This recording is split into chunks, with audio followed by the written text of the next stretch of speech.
Staff supports the 111 Calexico Place project and recommends approval of the submitted specific plan and requested general plan amendment, zone change, tentative track plan, and environmental impact report. That concludes my portion of the presentation. Again, I'd like to introduce Kathy Washington with ERG, who will go over the details of the environmental impact report.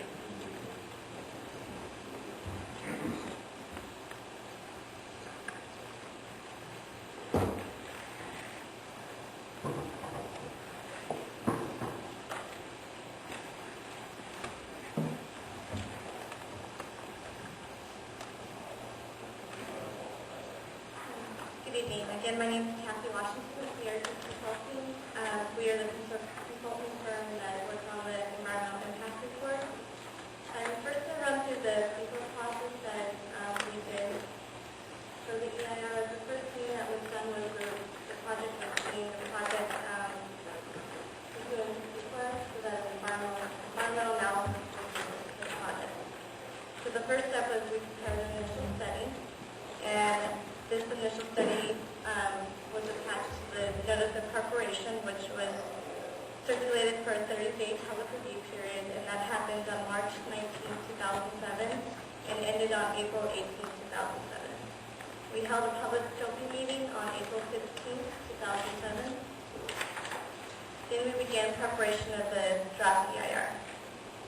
The draft EIR went out for a 59 public review period, which started on September 23rd, 2008, and ended November 21st, 2008. After the public review ended, we received comments from the EIR and responded to each of the comment letters that we received and made minor changes to the draft EIR based on the comments received. So we prepared the final EIR, and where we are now is project approval. So we're before you right now for recommendation. This is a list of the environmental issues that were analyzed in the environmental impact report. One of the main environmental issues that was analyzed in the document was traffic. So this is just a depiction for you of the intersections and roadway segments that were identified to be impacted by the project. Mitigation measures that were identified in the EIR include land use, which would include water conservation measures and precipitation and consistency with the citywide recycling program. Traffic was the installation of additional lanes on roadway segments and the installation of additional traffic signals at intersections, and the preparation of a transportation demand management plan. Air quality included APCD standard and discretionary mitigation measures for construction and operation, the payment of endless fees, and mitigation recommendations to reduce cumulative greenhouse gas emission impact. Noise was proposed building and outside features that would reduce noise or provide protection along State Route 111, and sound-related assemblies shall be installed. This is mostly for the hotels inside interior noise. Hydrology was to prepare a stormwater pollution prevention plan, which would include BMPs, both construction and post-construction. Hazardous materials and public safety is the preparation of a site-specific geotech study to identify dewatering activities and consult with community agencies regarding emergency response. Public services is the payment of appropriate development impact fees.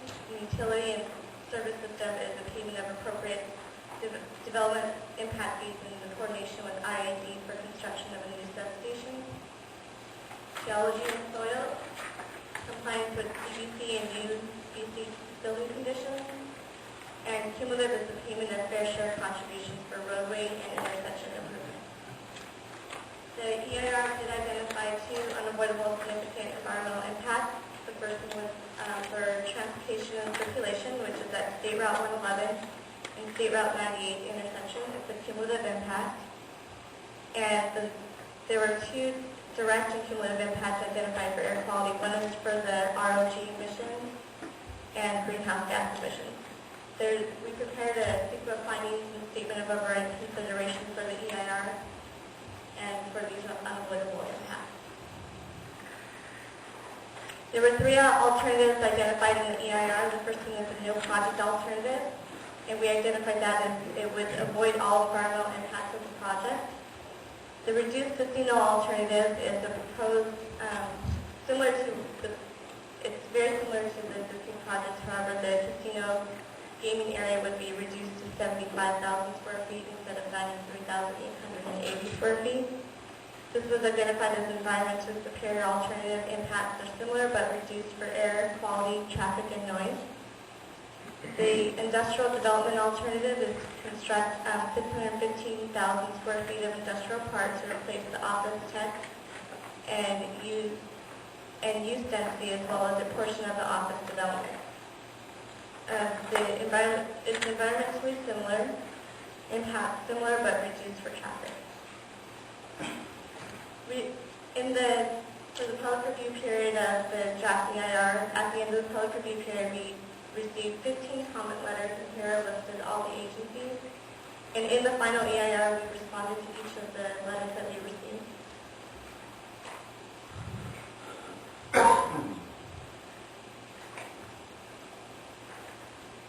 The final EIR included an introduction and summary, corrections and additions. This is a section that we just identified where corrections or additions have been made to the draft EIR that was sent out for public review.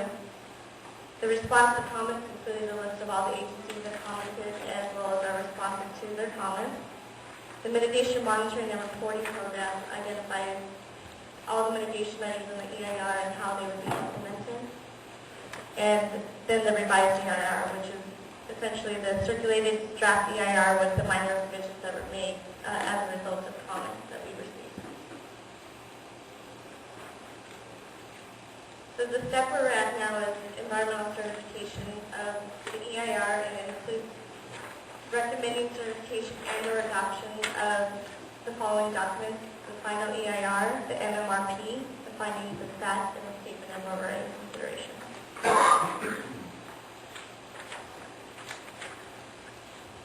That concludes our presentation. Now we'll open it up to questions.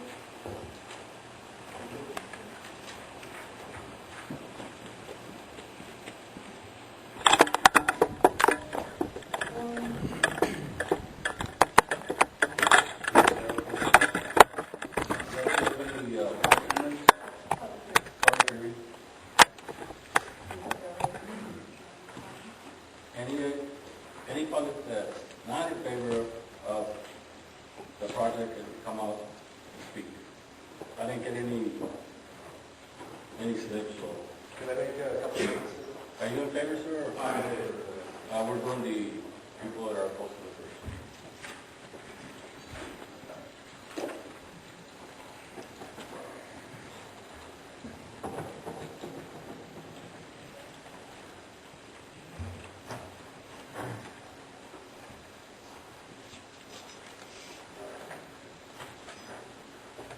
Good evening, Mr. Chairman and members of the commission. My name is John McClendon, and you might remember me from a few weeks ago speaking to you.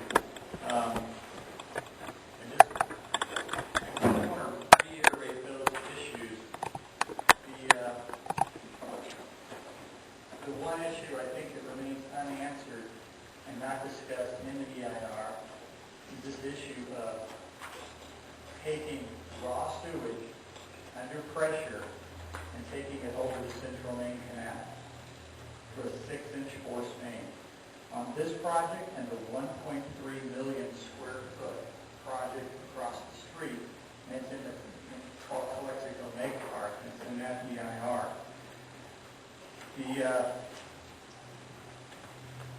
What I would ask you to look at is this document is cited in the environmental impact report. This is your city's own service area plan.